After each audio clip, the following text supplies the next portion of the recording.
Durante 40 anos, Ricardo Guilherme estuda, compreende e se coloca no lugar dos outros ao interpretar os mais diversos papéis no teatro.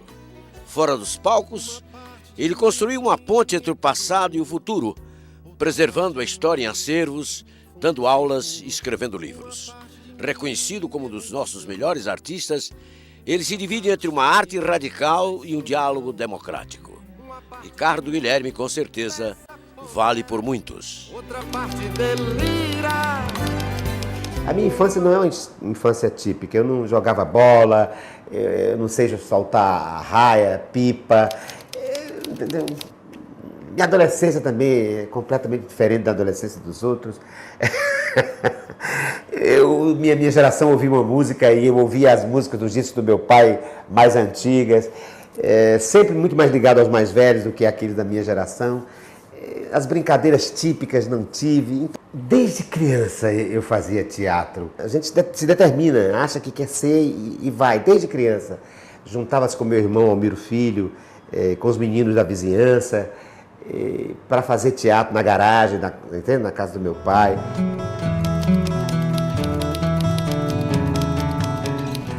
Eu era gêmeo. Esse é um fato curiosíssimo na minha biografia, digamos, né, pessoal. Eu ser alguém que tem um outro que é como se fosse o seu duplo. E a minha infância foi marcada, a primeira infância é marcada por essa magia de ser não apenas um, mas um dentro de um todo de dualidade, né? de duo. O meu irmão Roberto, Ricardo, Cacá e Bebé. E em função também desse fato, a morte, quer dizer, o sentido de perda, de quebra de elo, de completude, de interligação de um ao outro, se deu de forma muito precoce na minha infância, porque esse meu irmão gêmeo morreu com 4 anos, mais ou menos. Então, geralmente, as crianças têm noção da morte, né? Um pouco depois, né? Depois dos 7 anos, 9, acho eu. E eu acho que eu fui tocado por isso muito cedo. Então, eu acho que esse fato de ter sido gêmeo é marcante na minha maneira de ver o mundo. E talvez seja por isso que eu seja tão ligado ao outro. Isso marcou profundamente a minha vida e se reflete, inclusive, no meu teatro, na minha maneira de pensar, na minha literatura.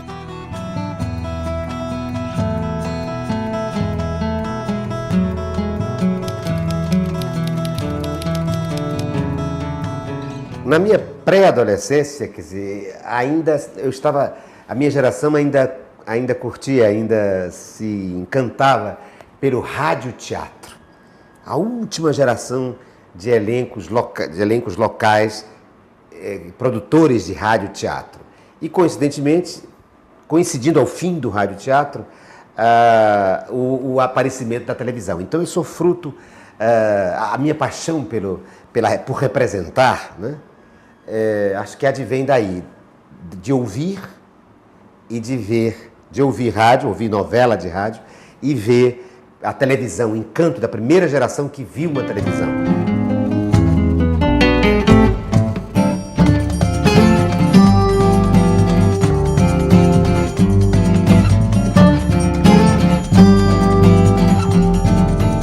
Eu nasci em 1955 e a televisão foi inaugurada aqui em 26 de novembro de 1960. Então, meu pai comprou uma televisão preto e branca e eu morava muito perto da televisão, muito pertinho da TV Ceará Canal 2. Então, eu poderia ir a pé, por exemplo, não é? Para ir ver, não as gravações, que não tinha gravação, era ao vivo, né? Para piruar. Então, para piruar os ensaios, as emissões, ver os artistas, os camarins, a prova de roupa, de figurino. Então, a minha infância é desse alumbramento. Depois, eu sou de um filho de uma pessoa que tinha uma biblioteca linda. Meu pai, Almiro Vieira dos Santos, tinha uma biblioteca linda, né, de literatura brasileira, de literatura russa. E minha mãe também, uma mulher chamada Wanda Guilherme Vieira dos Santos, Mulher esta que tinha uma vida social fora da casa. Ela não é aquela dona de casa típica.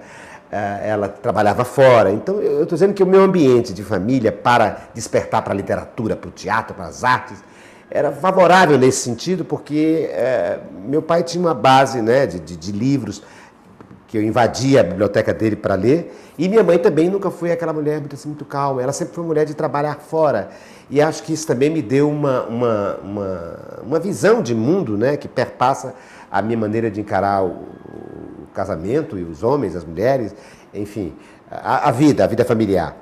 Mas foi assim, embora os dois não tivessem, meus pais, Almiro Vieira e Wanda Guilherme, não foram muito favoráveis a que eu fosse de teatro e de rádio, de televisão, mas contra eles e driblando a vontade deles, eu passei daquele que observa para aquele que vai fazer rádio, novela, onde eu estreiei, e depois televisão.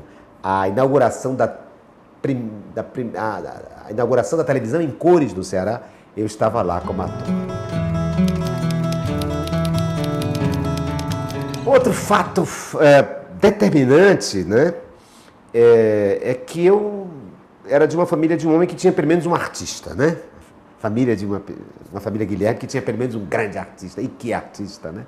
O cantor, o diretor da Ceará Rádio Clube, o primeiro novelista, telenovelista do Ceará, esse publicitário, esse jornalista, esse cronista, esta extraordinária figura humana que é Guilherme Neto, que tinha inaugurado a televisão Ceará, Canal 2, que tinha sido diretor da Ceará Rádio Clube, tinha fundado a Rádio Verdes Mares, quando a Rádio Verdes Mares ainda pertencia ao Diário Associados. Enfim, é uma figura linda, mas Guilherme Neto também não queria que eu fosse de rádio e de televisão. Exatamente porque conhecia o ambiente e dizia, não dá certo esse menino, porque eu vivia na televisão, eu vivia piruando, eu passava o dia, gazeava a aula, entendeu? Às vezes, ia para lá e ficava de noite, chegava muito tarde em casa, menino de 10, 11, 12 anos, então era até perigoso. E ele muito preocupado comigo, falou com meu pai, quantas vezes meu pai às vezes me deu umas sovas para eu deixar isso, porque ele dizia, Almiro, esse menino vai se encantar com isso, esse menino era eu. E ele não vai estudar. O Guilherme, essa figura extraordinária, linda, linda, linda. Aqui o Ceará deve tanto. Mas, enfim, ele fez campanha e me proibiu. Me proibiu de entrar na televisão Ceará Canal 2 e nos estúdios da Ceará Rádio Clube. Eu entrava driblando, de teimoso, de transgressor que eu era. E muitas vezes paguei em pancada, como é que chama? Em pisa, como se diz no Ceará. Porque transgredi esta lei, não entrar na televisão. Eu fiquei mal com o Guilherme Neto, fiquei uns 6 anos mal com ele, pedi a bênção a todos os tios, menos a ele. E quando foi depois, eu fiz as pazes com ele, porque ele teve a grandeza de, quando eu fiz 18 anos, me chamar e dizer, bom, eu tentei que você desistisse disso, que isso não é profissão para ser, é uma profissão incerta, insegura, etc. Mas como eu já sei que você agora tem vocação mesmo, já provou que tem e teimou em ser isto, eu acho que você deve ir sim e tem a minha aprovação. Vai surgir agora uma nova televisão daqui a um ano no Ceará e se você quiser você vai para lá. E era a televisão educativa do estado do Ceará, a TVC. Isso era 1973 e a televisão seria inaugurada em 1974. E eu estou lá na televisão educativa, que agora, algum tempo atrás, se transformou em TVC, né? Que é esta televisão, a TV Ceará. Eu estou lá desde antes da inauguração. A primeira voz que disse, pela primeira vez, boa noite, senhores telespectadores, estamos em fase inaugural da televisão educativa do estado do Ceará, Canal 5. Escrevam para a nossa emissora, dizendo como estão recebendo a imagem e o som da nova televisão do Ceará. Esta voz era a minha.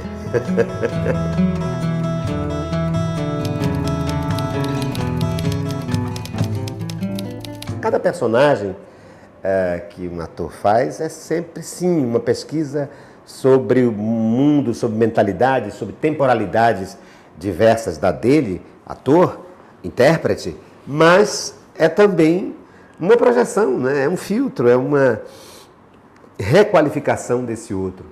Eu fiz alguns outros, né?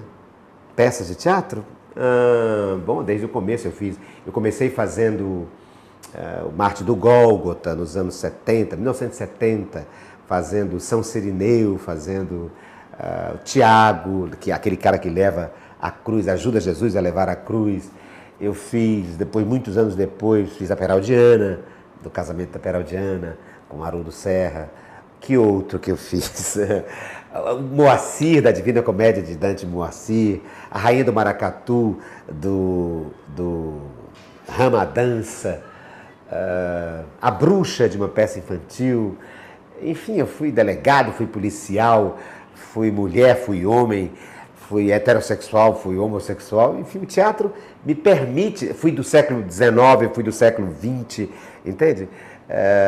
Fui de uma classe social mais básica e de uma classe social sofisticadíssima. O teatro permite isso, né? Apareceu la Margarita, Paris la Margarita. Essa peça foi feita em tantos países, essa peça a gente nem sabia o que ela ia dar e de repente virou uma peça que ficou em cartaz durante 10 anos, mais de 10 anos, né? Até hoje ainda faço de vez em quando a peça. O Teatro de Alencar agora me convidou para fazer todo final de mês, fazer Aparecer a Margarida. E foi com essa peça que eu excursionei pelo mundo todo. E essa peça me permitiu tanta coisa, porque peça sobre a educação, sobre a opressão, sobre a exorbitância do poder, né? Essa peça, mesmo feita em português, ela tinha um impacto extraordinário, porque eu fazia pelo exterior, por aí, Alemanha, França, Cuba, né? Itália, Portugal, Espanha, Tunísia, Angola, Nicarágua, México. Eu fazia por aí em português. Eu tinha um orgulho de fazer em português, com alguns escritos na língua do país, aqui e ali. Mas eu tinha muito orgulho de fazer em português, porque eu me dizia um ator brasileiro. E um ator brasileiro faz parte do ator a sua língua, né? A sua língua é a sua pátria, né? Como diz o poeta, minha pátria é minha língua é minha pátria, não é? Então a Margarida foi isso, a Margarida foi viajar pelo mundo com orgulho de ser um ator, mais do que um ator brasileiro, um ator do Nordeste. Por quê?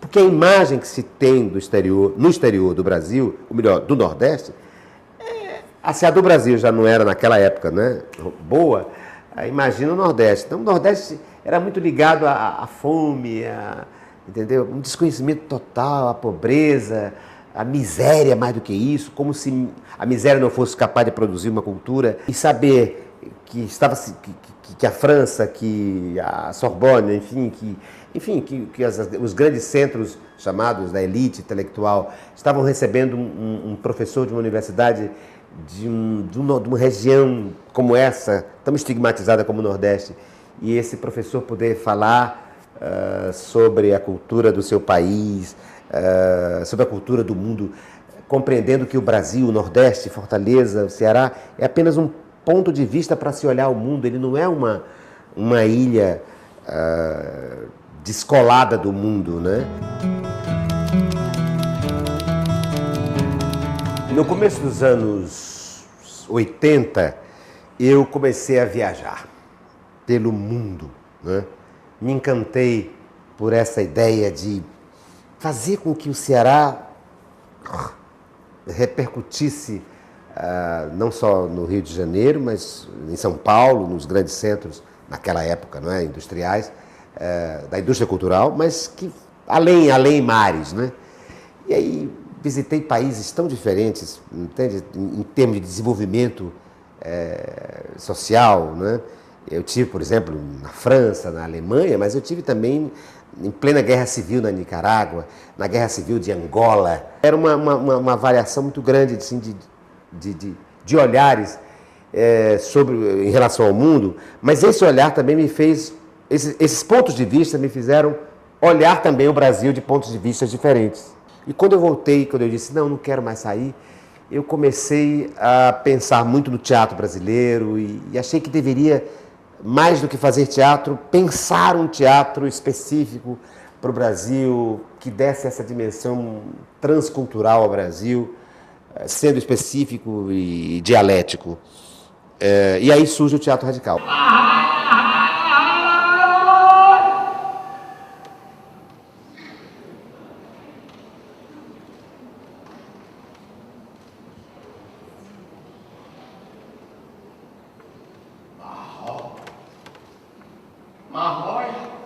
O teatro radical me deu esse receio, era algo que radicalizava, que, enfim, que rompia com um padrão, né? Tanto por isso que eu tentei primeiro experimentar em mim mesmo. Daí surgiu um pouco a ideia dos monólogos, entende? Dos solos, melhor dizendo. Porque eu comecei a ser cobaia da minha própria ideia. Até porque eu acho que o artigo que eu escrevi em 88 era apenas uma noção, né? Um rumo apontado. Mas uma teoria só pode ser feita, e muito mais uma metodologia, quando ela é fruto de uma experiência. Depois comecei a experimentar isso com outros atores, dando oficinas no começo dos anos 90, levando esse teatro radical para o curso de arte dramática da Universidade Federal do Ceará, onde eu era professor, e aí teve um encontro fundamental para o teatro, né, onde eu pude fazer série de experiências com outros atores, porque o encontro foi dado com meus alunos, alguns deles, que se transformaram em radicais ortodoxos. Estou falando aqui do meu querido Gil Brandão, né, que hoje é coordenador do curso de arte cênica da Universidade Federal do Ceará, Carlo Cardoso, né, Eugênia Siebra, pessoas do núcleo inicial daquilo que se chamou em 98 a Associação de Teatro Radicais Livres. Tive a grande felicidade, a alegria de ter participado de momentos da gênesis, de momentos de construção da poética do radical, quando fui estudante aqui no Teatro Universitário do curso de arte dramática, onde eu encontrei esse ser humano maravilhoso, esse artista que é Ricardo Guilherme. O teatro radical não é uma estética, ele é uma poética, é um modo de fazer, é um modo de entender. Ele é uma ética, porque ele é dialético, né? Ele é uma dialética, ele é uma ética de entender o mundo, ele é uma poética, porque ele tem uma metodologia, mas ele pode permitir várias estéticas. Ricardo Guilherme é um mestre da cena, é uma alegria sempre renovada apreciar o Ricardo Guilherme em cena e é uma alegria também sempre renovada ter o Ricardo Guilherme fora da cena. Fora da cena é o mestre que orienta, que acompanha as novas gerações, que estimula a formação de plateia, que faz prosperar o desejo de fazer teatro, a vontade de fazer teatro, a necessidade de fazer teatro. Pois é, 40 anos de teatro. E uma coincidência, 40 anos de teatro meus, não é? De 1970 a 2010, no mesmo ano do centenário do Teatro Zé de Alencar. Então, eu posso dizer que desses 100 anos do Teatro Zé de Alencar, eu tenho pelo menos 40, né? Aqui. E nós estamos aqui, nesse lugar que a Isabel Gurgel agendou e programou visualmente, que é um camarim chamado Bravíssimo, Camarim Ricardo Guilherme. Então eu tenho um orgulho disso. Primeiro porque eu estive pensando, nesses 100 anos, é quase a metade, né? Eu tenho aqui no Teatro Zé de Alencar. Eu representei aqui pela primeira vez, eu tinha 14 anos de idade, né? E estou aqui há 40 anos, essa casa me pertence, há 40 anos ela me pertence, ela me perpassa. Outra coisa, eu sou historiador desse espaço, né? Eu escrevi em 1980 e publiquei um livro pela Secretaria de Cultura do Estado do Ceará, àquela época, um livro chamado História do Teatro.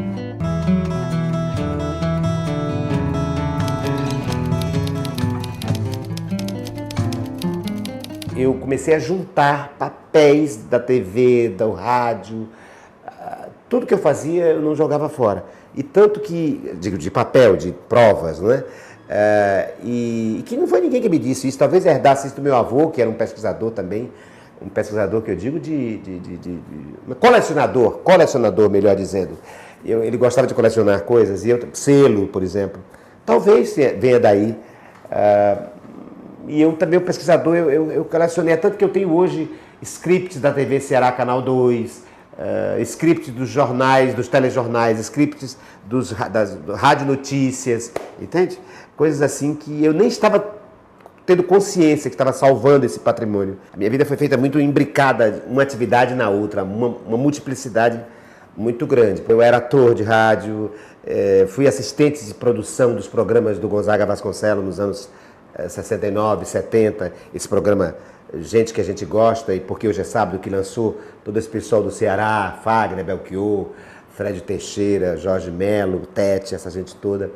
Eu escrevi poesia, porque logo no começo também da minha pré-adolescência eu já estava envolvido com o Clube dos Poetas Cearenses. E a minha primeira publicação foi exatamente aí, nas antologias dos novos poetas do Ceará.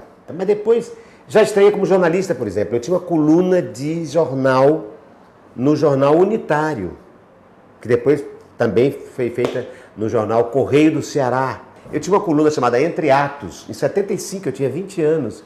Então já estreiei aí como jornalista, né, sobre teatro. Depois comecei a me interessar pela história do teatro. A partir de 72 eu tinha 15, 16, 17 anos, não é? E comecei a me interessar pela história do teatro do Ceará. E começo a ideia, que se concretizou quando eu tinha 20 anos, em 1975, de criação de um museu cearense de teatro. Vejam vocês, que loucura, aos 20 anos, tentar criar, eu que não sabia nada de museografia nem de museologia, a criar um museu de teatro. E foi feito, e existe até hoje, não com esse nome, mas um centro de pesquisa. É por essa determinação de querer, de me colocar assim como uma espécie de, claro, essa consciência só tenho hoje, de me colocar como uma espécie de ponte entre o passado e o futuro, que eu tenho, por exemplo, é por causa disso que eu tenho hoje um acervo gigantesco sobre a história, não apenas a minha história, mas a história do teatro do Ceará do século XIX e do século XX. Eu sou praticamente autodidata. Eu deixei a escola na 7ª série, né? E depois fui fazer aqueles cursos, supletivo, né? E aí entrei na universidade, fazendo letras, depois comunicação. Depois entrei na universidade, estou na universidade desde 79, Universidade Federal do Ceará. E vejam, quando eu entrei para a universidade para ser professor do curso de arte dramática, eu tinha 24 anos.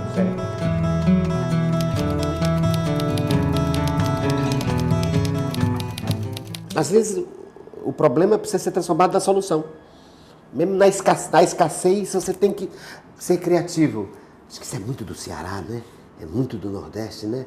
Não tem nada, pois mesmo assim a gente faz. Aliás, exatamente o que não tem é que a gente vai fazer.